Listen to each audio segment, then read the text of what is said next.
하나님의 말씀 신명기 11장 1절을 보도록 하겠습니다.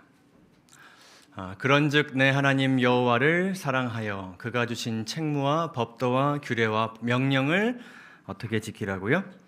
항상 지키라. 이것은 우리에게 순종과 관련되어서 주시는 매우 명확한 명령입니다.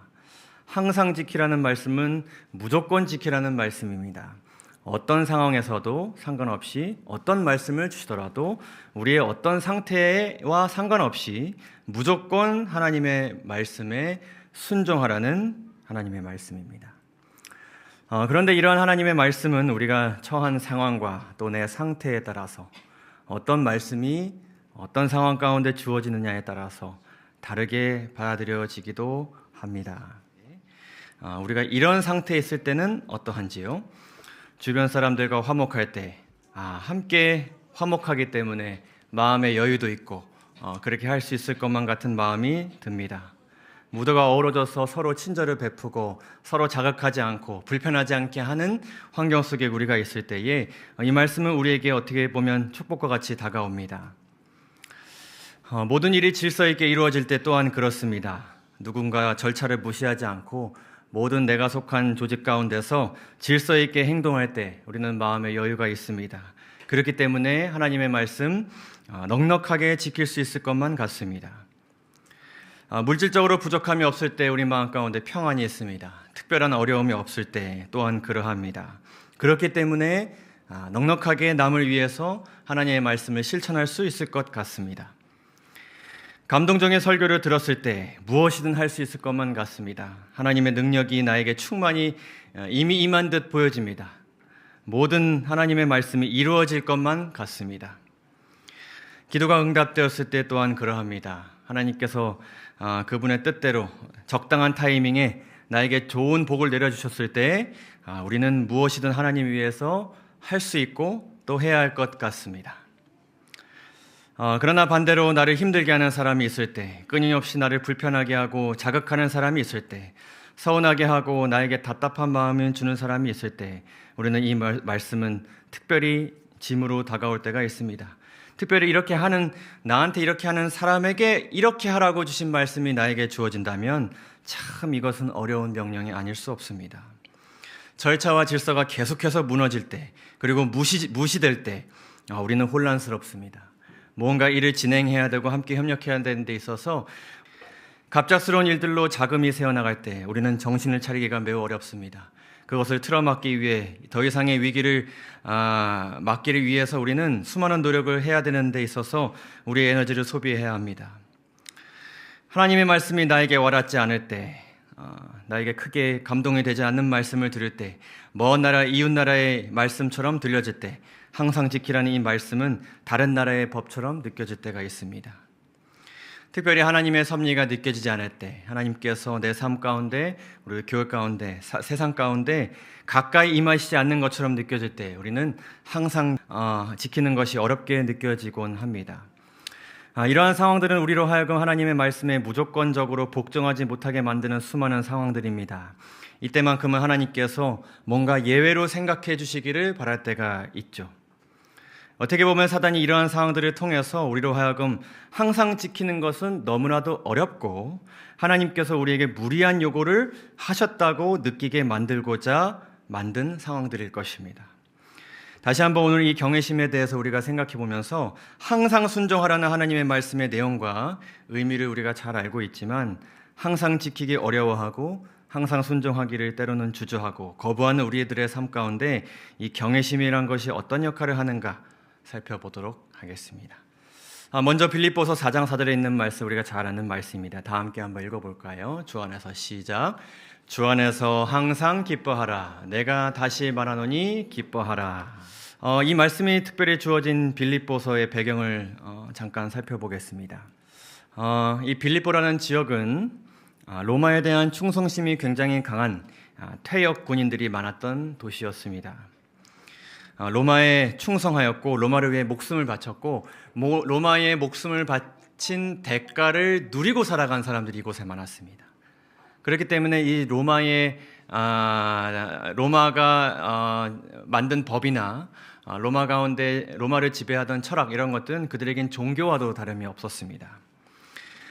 이런 환경 속에서 하나님의 기별을 외치는 것은 참으로 어려운 일이었습니다. 이러한 도시 가운데 살아가는 사람들 중에 바울이 하나님의 섭리로 만나게 되었습니다. 특별히 자주장사, 자줏빛 옷감을 만들고 팔던 루디아라는 사람이 바울과의 만남을 통해서 회심하고 주님을 개인의 교주로 받아들이게 되었고요. 점치는 귀신 들린 여종이 바울을 만남으로 인하여서 하나님의 능력으로 회복되었고 또 회심하게 되었습니다. 그리고 바울이 이 여종을 고쳐줌으로 인하여서 체포되게 되었고 많은 매를 맞게 되었습니다. 그리고 감옥에 들어가게 되었는데 그 감옥 안에서 한 간수를 만나게 되었고 함께 이 감옥을 탈출하면서 이렇게 만나게 된 사람들로 구성된 교회가 시작되게 되었습니다. 그리고 이들은 바울이 정말 힘든 시기를 살아가던 그 옥중 생활들 동안 많은 도움을 주게 되었습니다. 그래서 고난 가운데 이 바울의 어려움을 이해하고 도움을 주었던 빌립보 교회 사람들에 대한 마음 깊은 사랑과 감사의 마음을 담아서 이 빌립보서에 편지를 쓴 것입니다. 너희는 이 마음을 품으라 곧 예수 그리스도의 마음이라 라는 이 주옥 같은 말씀들을 많이 담겨놓은 이 빌립보서의 말씀은 환난 가운데 있지만 환난으로 인해 그리스도와 멀어지지 않았으면 하는 간절한 바울의 마음을 담은 그런 편지의 글이었습니다. 그래서 특별히 이 글은 절망에 빠진 자들에게 희망을 주는 그런 책이었습니다. 특별히 하나님의 말씀에 순종하기 어려운 너무나도 극심하고 끔찍한 상황 가운데서 신앙생활하고 그리고 선교하며 살아가야 되는 자들에게 특히 희망을 주는 그런 책이었습니다. 이런 말씀 가운데서 바울이 이런 어려운 일이 있을지라도 늘 그리스도 예수의 마음으로 살아가라는 권면의 말씀을 하면서 빌립보서 2장에서 이 말씀을 합니다. 12절에 있는 말씀입니다. 그러므로 나의 사랑하는 자들아 너희가 나 있을 때뿐 아니라 더욱 지금 나 없을 때에도 그들에게 어떻게 보면 정신적 지주와 같았고 기둥, 버팀목과 같았던 그런 바울이 지금 현재 그들 곁에 없습니다. 그래서 그들은 굉장히 불안에 떨고 있을 수 있고 여러 가지 시험과 공격에 대해서 어떻게 그들이 대처해야 되는지 지혜가 필요한 상황들이 계속해서 끊임없이 지속되었습니다. 그런 가운데서 바울은 이렇게 이야기했습니다. 항상 복종하여 무엇으로 너희 구원을 이루라고요? 두렵고 떨림으로 너희 구원을 이루라. 항상 복종하는 데 있어서 두렵고 떨리는 마음이 해야 할 역할이 있음을 분명하게 말씀하고 있습니다. 단순히 그냥 주어진 말씀 그대로 복종하고 살아가는 것이 아니라 그 마음 가운데 어떤 마음이 있어야 된다고요? 이 말씀을 주신 분에 대한 두렵고 떨리는 마음이 있어야 된다고 바울이 이야기하고 있습니다. 하나님의 말씀과 명령에 집중하고 온전히 순종하기 어려운 때에 특별히 더 그렇습니다. 두렵고 떨리는 이 경외심을 통하여서 항상 복종할 수 있고 그 마음을 통하여서 항상 복종하면서 구원 안에 계속 있으라고 바울은 호소하고 있습니다. 자, 이 경외심이 우리 마음 가운데 가득 깊이 자리했을 때 우리는 어떠한 순종을 할 수 있게 되는가 5가지를 오늘 좀 살펴보도록 하겠습니다. 경외심이 이끄는 순종. 첫 번째는요. 순종을 하게 되는데 어떻게 순종하게 된다고요? 이해가 되지 않아도 순종하게 됩니다. 하나님의 뜻, 하나님의 명령 여러분 대부분 납득이 되십니까? 상식적으로 이해가 되십니까? 구약과 신약 가운데 하나님께서 백성들에게 주신 명령들이 그래서 주셨구나라고 이해되는 명령들이 얼마나 되는지요. 대부분 사실 이해하기가 어려운 하나님의 말씀들입니다. 이런 명령들을 주셨죠. 여리고 성을 향하여서 고함을 지르라. 참 이상한 명령이죠. 고함을 질렀을 때 물리적으로 과학적으로 어떤 힘이 성벽에 가해질지를 이해하고 고함을 지른 사람은 아마 아무도 없었을 것입니다. 아들을 제물로 바치라. 더 이해하기 힘든 명령이죠. 하나님의 품성과 어떻게 보면 대비되어 보이는 굉장히 이상한 명령을 주셨습니다. 항아리에 물을 부으라. 이건 또 도대체 무슨 명령일까요? 깊은 데 가서 그물을 내리라. 심지어는 물고기를 잡는데 가장 전문성을 가지고 있었던 사람들에게 목수 출신인 사람이 이런 명령을 내렸습니다. 진에게 침을 뱉어 눈에 바르고 씻으라. 참으로 특이한 명령이 아닐 수 없습니다. 현재 우리의 삶 가운데는 하나님께서 이러한 명령을 주실 때가 있습니까? 이러한 명령을 나에게 주시는 것처럼 느껴지는 상황들이 많이 있습니까? 많이 있습니다. 특별히 우리가 순종하기 힘든 매우 어려운 그런 명령도 우리에게 주실 때에 참 그렇습니다. 상처를 준 사람을 용서하라. 사과를 해야 용서할 마음이 생길 텐데 하나님께서는 이것을 먼저 하라고 말씀하십니다. 나를 미워하는 자들을 사랑하라. 나에게 악을 행하는 자들을 대접하라. 악을 행하는 윗사람을 공경하라. 무례하게 구는 자들에게 친절을 베풀라. 가장 그러기 힘든 대상에게 그렇게 하라고 말씀하십니다. 도무지 이해가 되지 않습니다. 그 타이밍도 이해가 되지 않고 그 대상에 그렇게 해야 되는 것도 이해가 안 되고 그렇게 했을 때 어떤 결과가 놓여질지도 사실 보여지지 않습니다. 여러분 용서를 해보신 경험 있으십니까? 용서를 하면 그 관계가 다 회복됩니까? 그렇지 않습니다. 용서를 했는데 더 큰 시험이 오는 때도 참 많습니다. 용서를 안 하니만도 못한 상황들도 참 많이 있습니다.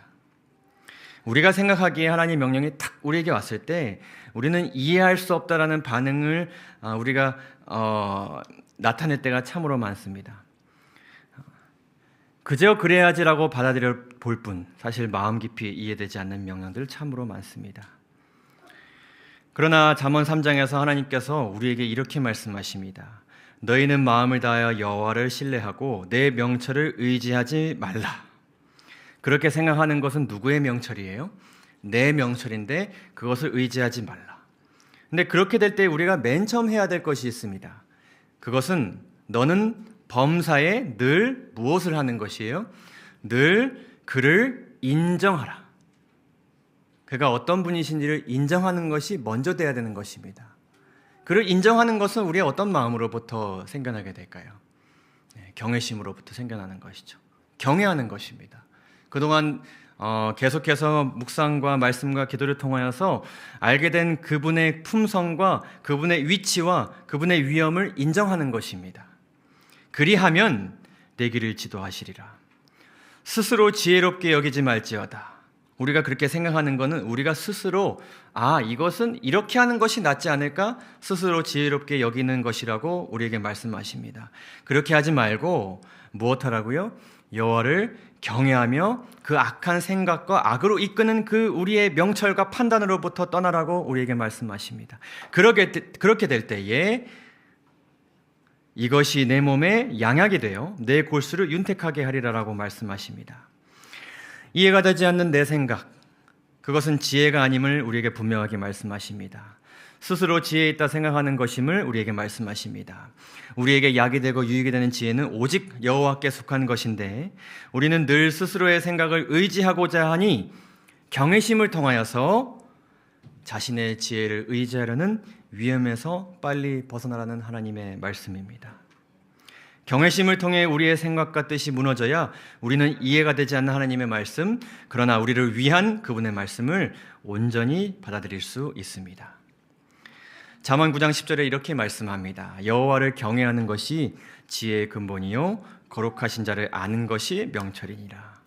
오직 그분을 알아가며 그분을 경외하게 될 때 그분의 지혜는 우리의 상식과 이해를 넘어 우리에게 들어올 수 있는 것입니다. 그렇게 될 때 여리고의 성의 경우처럼 마침내 우리의 삶과 세상 가운데 그분이 옳았음이 증명될 것입니다. 예수님께서 마태복음 11장에 이렇게 말씀하셨습니다. 지혜, 누구로부터 온 지혜일까요? 하나님께로부터 온 그 지혜는 그 행한 일로 인하여 무엇을 얻게 될 것이라고요? 옳다함을 얻게 될 것이다. 누구의 말씀이 맞았다. 하나님의 말씀이 맞았다. 그것이 증명될 것이라는 것을 우리에게 말씀하십니다. 자기의 마음을 믿는 자는 어떤 사람이라고요? 미련한 자. 이해가 안 돼. 이렇게 하는 것이 맞을까? 이렇게 하는 것이 의미가 있을까? 생각하는 것은 누구의 생각이에요? 미련한 자의 생각이다. 지혜롭게 행하는 자, 하나님께서 주신 지혜대로 행하는 자는 구원을 얻게 될 것이다.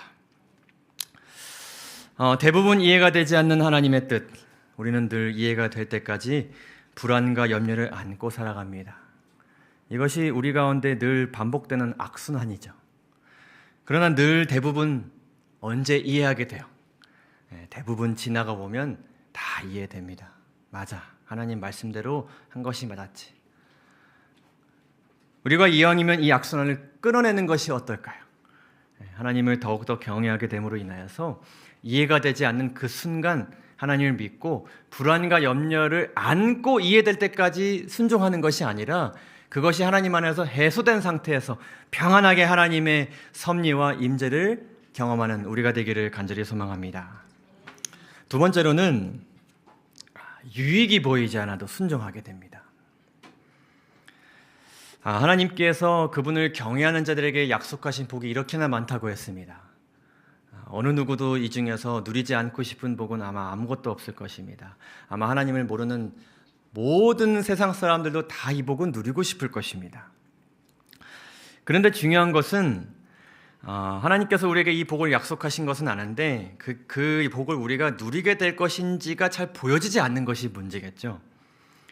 이 복들은 누군가 누린 복처럼 보여지기도 하고 또 내가 잠깐 누렸으나 곧 사라질 것만 같은, 그리고 사라진 복처럼 느껴질 때가 참으로 많습니다.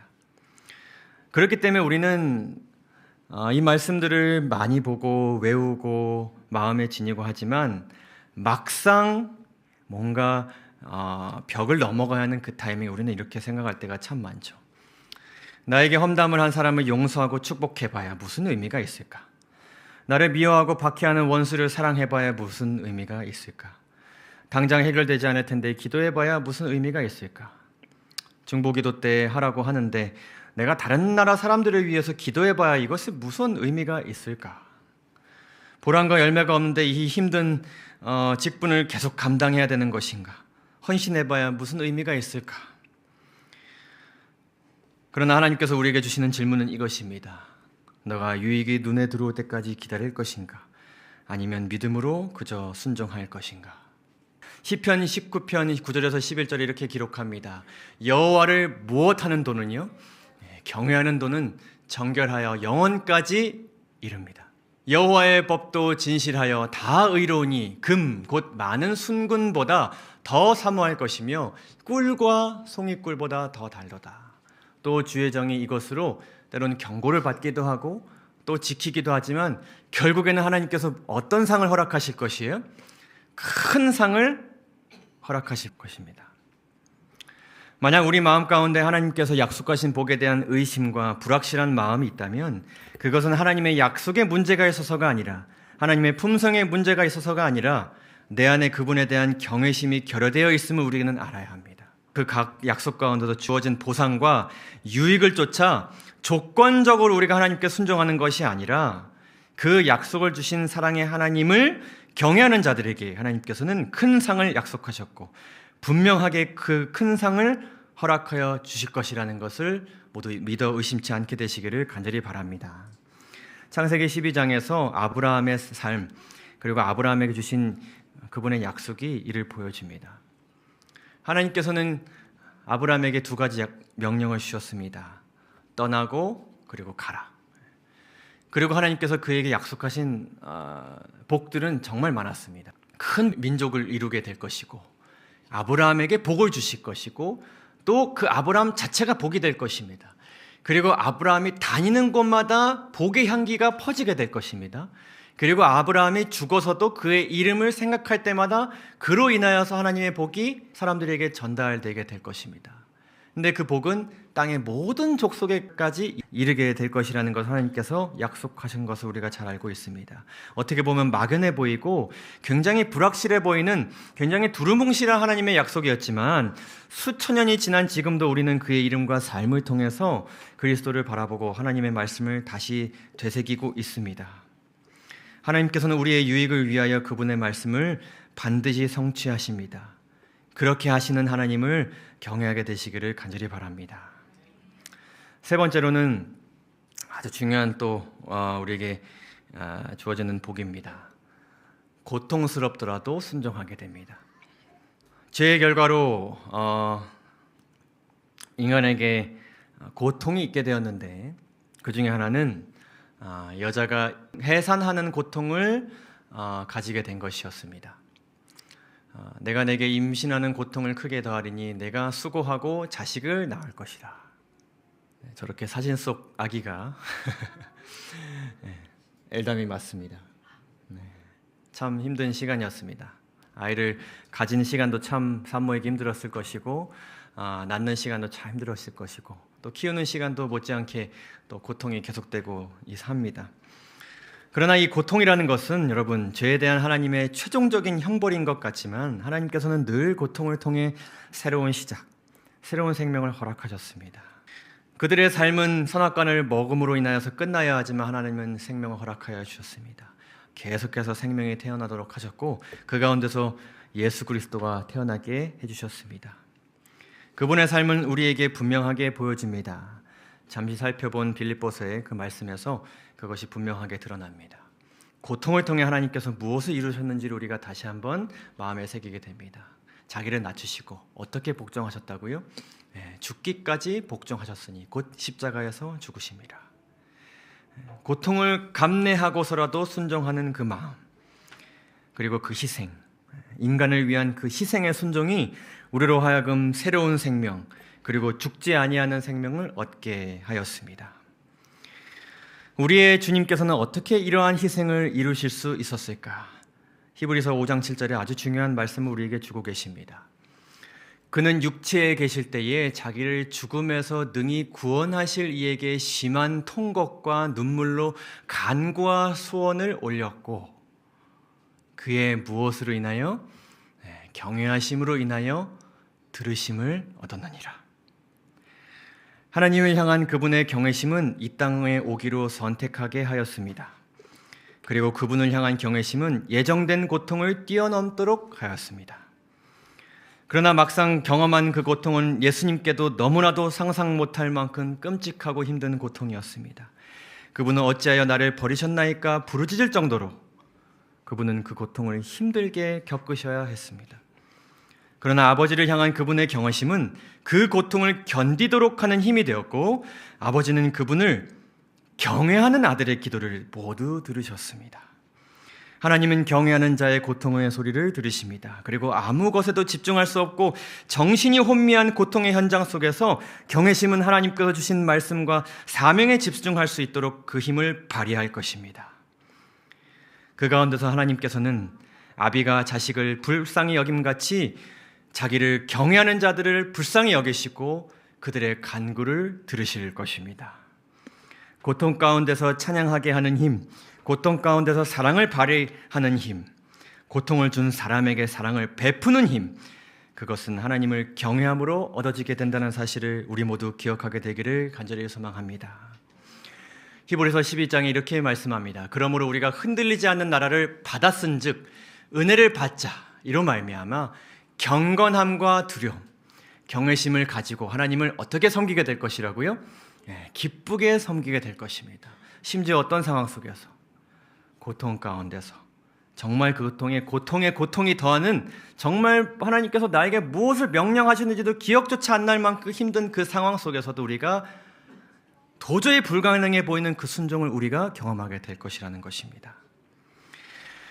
베드로전서 2장에서 이렇게 기록합니다. 그리스도도 너희를 위하여 고난을 받아사 너희에게 본을 끼쳐 그 자치를 따라오게 하려 하셨느니라. 이는 우리로 죄에 대하여 죽고 의에 대하여 살게 하려 하심이라. 우리에게 생명을 주시기 위하여 그 길을 우리에게 따라오라 명령하십니다.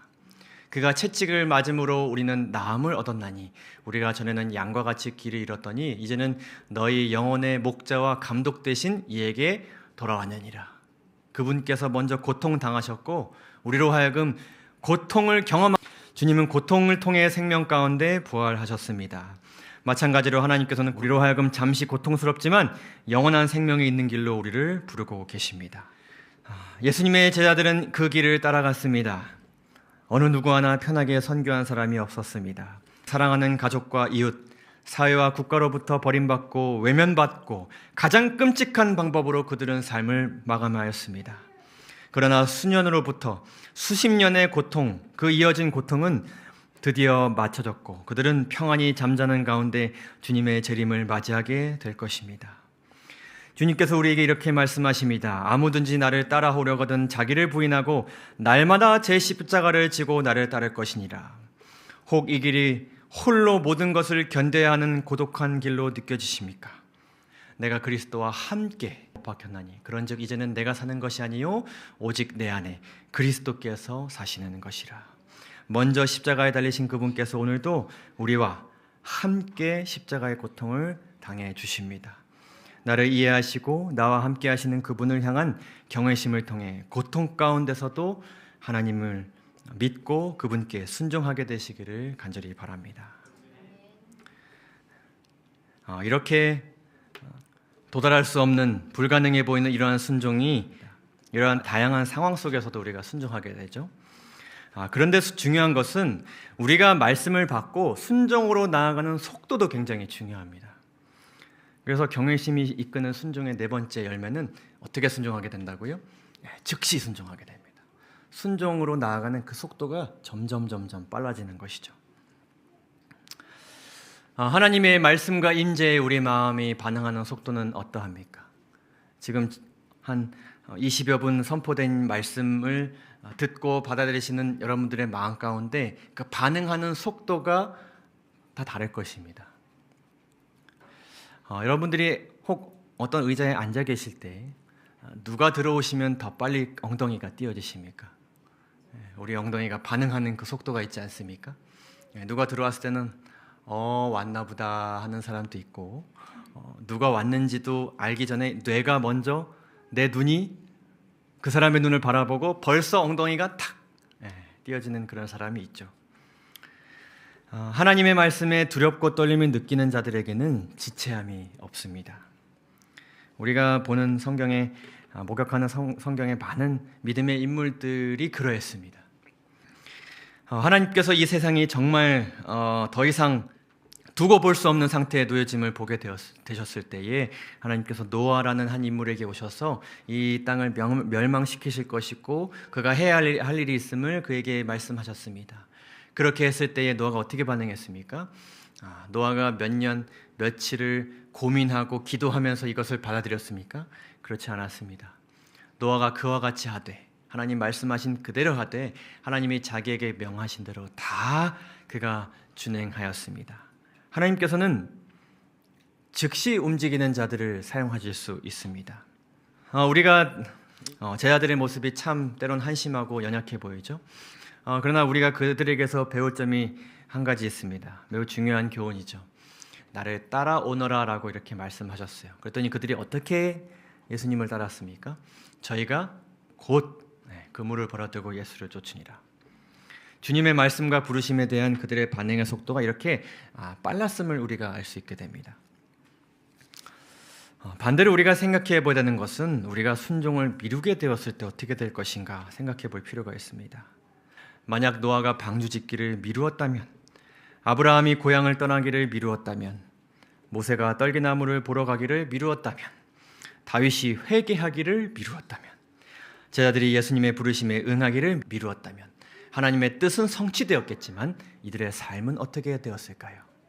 이렇게 무언가 이유, 우리만의 어떤 핑계, 우리만의 어떤 생각과 고민으로 인하여서 하나님의 명령에 즉시 순종하지 않고 무언가 하나님의 말씀에 복종하기를 미루려는 자들에 대한 하나님의 경고는 굉장히 강력합니다. 누가복음 9장에서 주님께서 이렇게 말씀하셨습니다.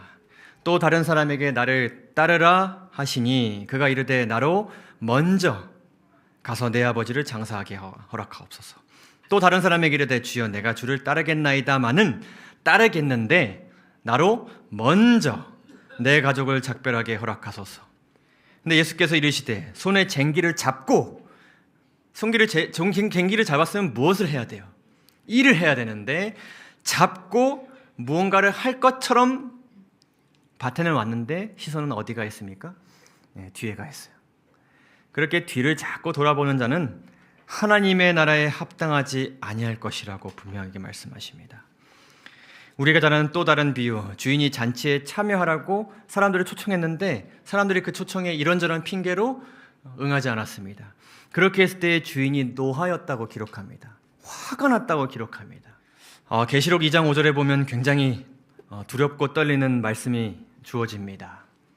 그러므로 어디서 떨어졌는지 생각하고 회개하여 처음 행위를 가지라. 지금 돌이켜야 된다. 지금 당장 돌이켜야 된다. 더 이상 이것을 미루면 너희가 큰일 날 수 있어. 근데 만약 그리하지 아니하고 회개하지 아니하면 내가 내게 가서 내 촛대를 그 자리에서 옮기라고 말씀하셨는데 킹 제임스 버전을 비롯한 몇몇 영어 성경들은 이 사이에 어떤 단어가 들어가냐면 quickly, 재빠르게 이 말씀이 담겨져 있습니다. 하나님께서 충분히 인내하셨고 자비를 주셨고 우리가 그 타이밍 언제인지는 알 수 없지만 우리가 어쩌면 더 이상 회개하지 않으면 완전히 악에 지배된 양심 가운데 살아갈 수 있는 그런 위험 가운데 우리가 처해 있는데 만약 그럼에도 불구하고 그 상황에서 회개라는 말씀에 우리가 즉시 응하지 않으면 하나님께서 즉시 이렇게 하신다고 우리에게 경고하고 계십니다. 이것은 우리에게 굉장히 두렵고 떨리는 마음을 주면서도 상당히 우리 마음 가운데 큰 동기를 주는 그런 말씀입니다.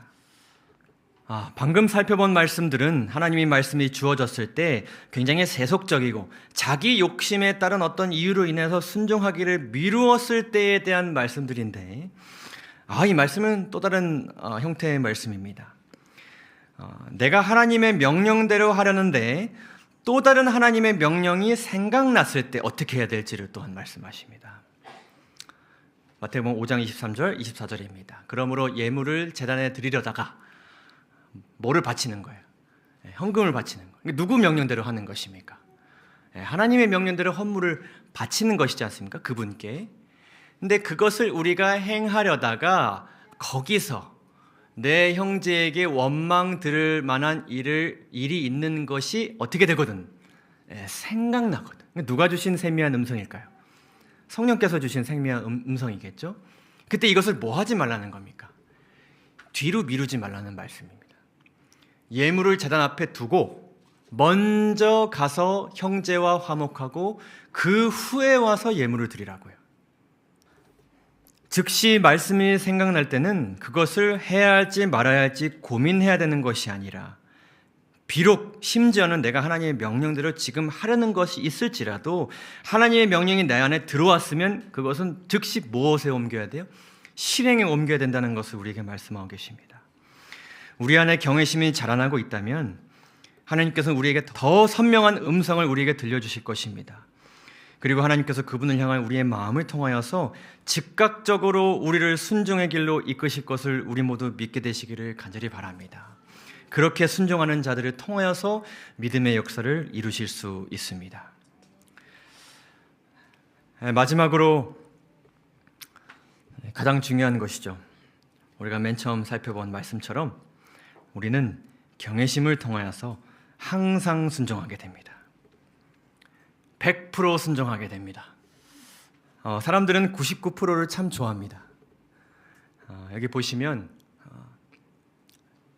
AI가 사람의 몸을 99% 이제 진단할 수 있게 되었다고 합니다. 정확도가 그렇다고 해요. 자, 이 정도 여러분 신뢰할 수 있습니까? 이 정도면 신뢰할 만하지 않습니까?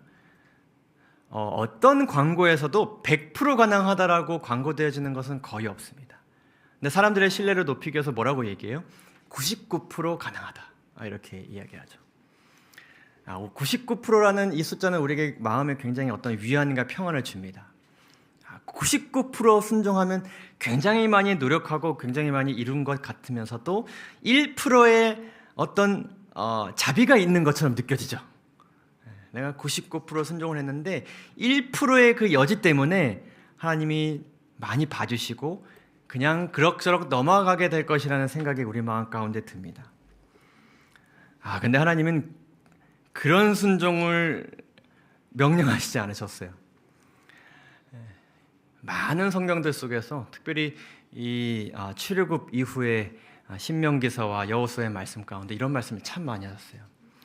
이 율법책이 내 입에서 떠나지 말게 하며 주야로 그것을 묵상하여 그 안에 기록된 대로 어떻게 지켜서 행하라고요? 다 지켜 행하고 항상 지켜 행하라고요. 다 지켜야만 하나님을 만족시킬 수 있다는 부담감이 우리에게 있습니까? 그것만이 온전한 순종이라고 말씀하신 것에 대한 부담이 우리에게 있습니까? 그래서 우리가 이러한 말씀을 들을 때마다 우리는 율법주의를 지키지 않고 그것을 받아들이지 않지만 왠지 모르게 우리의 심리는 하나님께서 그러한 순종을 원하신다고 느껴질 때가 참으로 많습니다. 그런데 우리가 이러한 말씀들의 앞뒤 문맥을 잘 살펴볼 필요가 있습니다. 과연 하나님께서는 완벽주의자로서 우리에게 완벽한 순종을 요구하시는 것일까? 죄인으로서 우리가 그렇게 순종할 수 없는 존재라는 것을 알고 계신 분께서 왜 이런 명령을 하실까?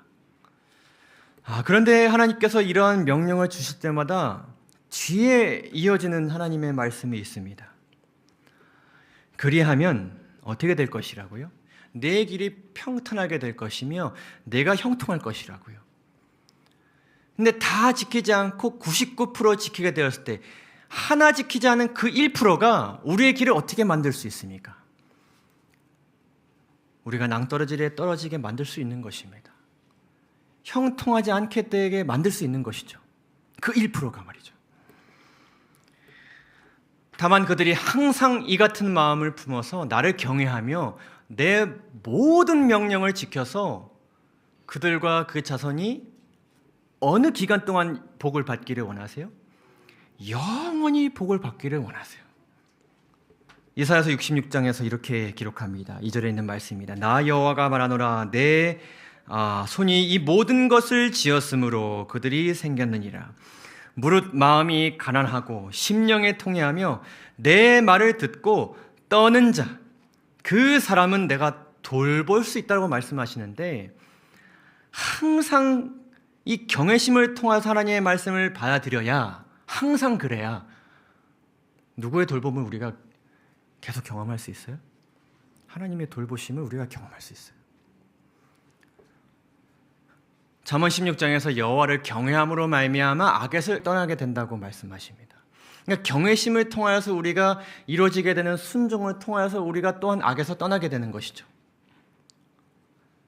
그런데 항상 순종하지 않으면 그 악이 그 1%의 틈을 통하여서 들어오게 되는 것입니다. 여기에 두 인물이 있습니다. 한 인물은 거의 순종하였고 한 인물은 모두 순종하였습니다. 이 두 사람은 사울과 다윗입니다. 둘 다 죄인이었고 다윗도 잘 아시다시피 완벽한 의인이 절대로 아니었습니다. 오히려 죄수 중에 괴수인 시절이 많았습니다. 그러나 그들의 차이는 악이 들어올 틈이 그들의 마음 가운데 생겼을 때에 그들 마음 가운데 그 틈이 하나님의 말씀으로 메꿔지는 경외심이 채워져 있었느냐 없었느냐의 차이로 그들의 운명이 갈려지게 되었습니다. 그 벌어진 틈 가운데서 이 경외심이라는 면역 체계가 없었던 사울은 방심한 채 악을 행하게 되었고 그 악을 행하는 그의 양심이 점점 죄에 대해서 묻어졌으며 결국 의도적인 불의를 저지름으로 인하여서 그는 마침내 하나님의 뜻에서 완전하게 벗어나게 되었습니다. 사랑하는 우리 모든 성도 여러분, 하나님께서 바라시는 온전한 순종 그리고 하나님께서 약속하신 모든 복을 충만히 누리는 순종을 하게 되시기를 모두 바라십니까? 이 시간은 오늘 말씀을 마무리하면서 그 순종을 우리가 하게 되기 위해 특별히 우리가 무엇을 염두에 둔지를 잠시 살펴보도록 하겠습니다.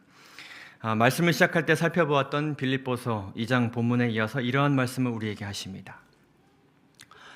그러므로 사랑하는 자들아, 너희가 나 있을 때뿐 아니라 더욱 지금 나 없을 때에도 더욱 그러한 시간 동안 항상 복종하여 두렵고 떨림으로 너희 구원을 이루라.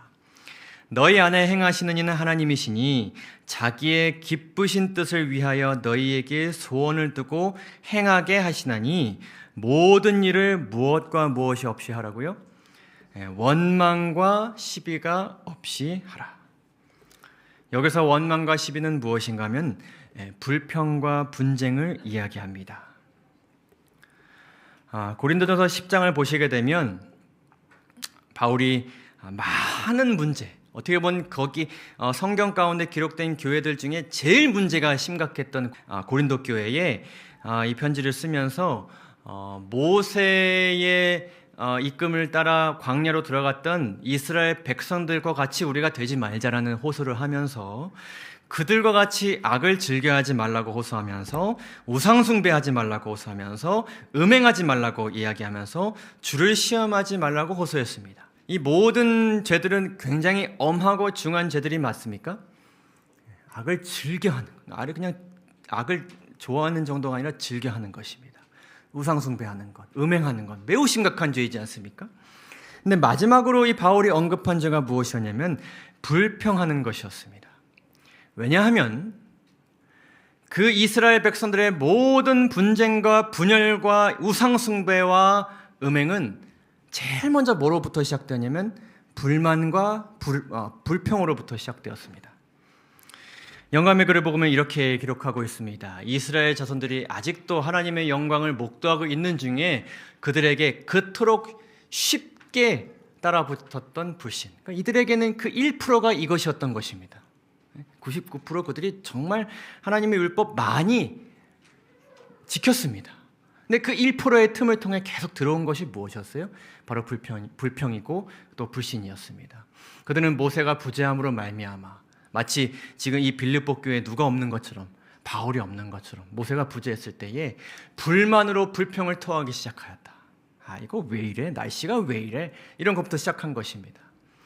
하나님의 영광의 산 위에 그분의 임재를 드러내고 있으며 또한 저들의 지도자가 하나님과 친밀히 이야기하고 있는 동안에 그들은 자세히 마음을 살피고 무엇으로 자신들을 성별해야 됐어요?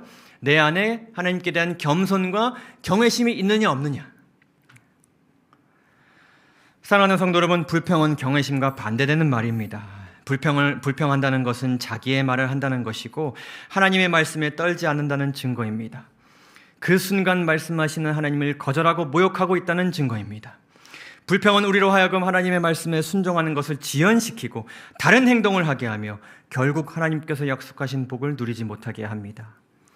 더 나아가 이 불평은 심각한 전염성이 있어서 주변 사람들로 하여금 하나님께 대한 경외심을 떨어뜨립니다. 이는 심각한 죄가 아닐 수 없습니다. 함께 인간 스스로 지혜 있다 여겨지는 잘못된 세상 생각과 사상에 물들여지게 됩니다. 결국 불평에 물든 이들이 하나님의 말씀을 가볍게 여길 수밖에 없게 되는 것입니다.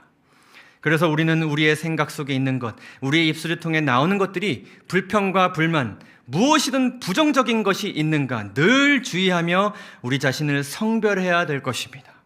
만약 그러한 정신과 생각이 나와 우리 주변 무엇보다 교회를 물들고 있다면 그것은 혹 겉으로 보기에 하나님께 잘 순종하는 성도들이 있는 것처럼 비춰질지라도 하나님을 향한 경외심이 결여되어 있는 것으로 여겨져야 되며 지금 나와 우리에게 필요한 것은 지금 상황과 여러 문제들에 대한 우리들의 분석과 판단이 아닌 하나님의 말씀을 향한 그리고 그분의 품성을 향한 두려움과 떨림이라는 사실을 우리 모두 반드시 기억하게 되시기를 간절히 바랍니다.